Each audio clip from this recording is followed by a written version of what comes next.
കണ്ണട വാങ്ങാൻ പോവുകയാണെങ്കിൽ കുറച്ച് കാര്യങ്ങൾ ഞാൻ പറഞ്ഞു തരാം, ശ്രദ്ധിക്കേണ്ട. ആദ്യമായിട്ട് നമുക്ക് സൈസാവുന്ന ഒരു ഫ്രെയിം എടുക്കുക. കണ്ണടയുടെ ഭംഗി നോക്കി ഒരിക്കലും കണ്ണട സെലക്ട് ചെയ്യാൻ നിൽക്കരുത്. ഭംഗി നോക്കണം, അതിന്റെ കൂടെ നമ്മുടെ സൈസ്, വലിയ സൈസ് എടുക്കരുത്. വലിയ സൈസ് എടുത്താൽ ഉറപ്പായിട്ടും താഴോട്ട് ഊർന്നു പോകും. അതുപോലെ ചെറിയ സൈസും എടുക്കരുത്. ചെറിയ സൈസ് എടുക്കുകയാണെങ്കിൽ നമുക്ക് ഇവിടെ പിടുത്തം വരികയും തലവേദന, ഈ ഭാഗത്ത് നന്നായിട്ട് വേദന എടുക്കുകയും നമ്മളെ കണ്ണട ഉപയോഗിക്കാതിരിക്കുകയും ചെയ്യും. രണ്ടാമത്, നമുക്കൊരു നല്ല കോട്ടിംഗ്, അത് ആന്റി റിഫ്ലക്ഷൻ കോട്ടിംഗ് പോലെ നിങ്ങളുടെ ജോലി സംബന്ധമായിട്ടുള്ള കോട്ടിംഗ്, അതായത് നിങ്ങൾക്ക് ആവശ്യമുള്ള ഒരു കോട്ടിംഗ് തിരഞ്ഞെടുക്കുക.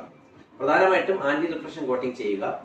ഇപ്പോൾ ബ്ലൂ ഫിൽട്ടർ കോട്ടിംഗ് വരുന്നുണ്ട്, നൈറ്റ് വിഷൻ കോട്ടിംഗ് വരുന്നുണ്ട്, അതുപോലെ ഒട്ടനവധി കോട്ടിങ്ങുകൾ വരുന്നുണ്ട്. അത് നിങ്ങൾക്ക് ആവശ്യമുള്ള കോട്ടിംഗ് ചോദിച്ച് അതിലൊരു ലെൻസ് ചെയ്യാൻ ശ്രമിക്കുക.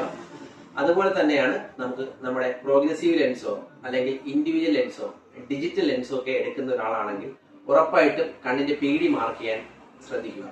അങ്ങനെ ഈ പ്രധാനപ്പെട്ട ഈ 3 കാര്യങ്ങൾ ഒന്ന് ശ്രദ്ധിക്കുക. ഇതുപോലെ കുറെ കാര്യങ്ങളുണ്ട്.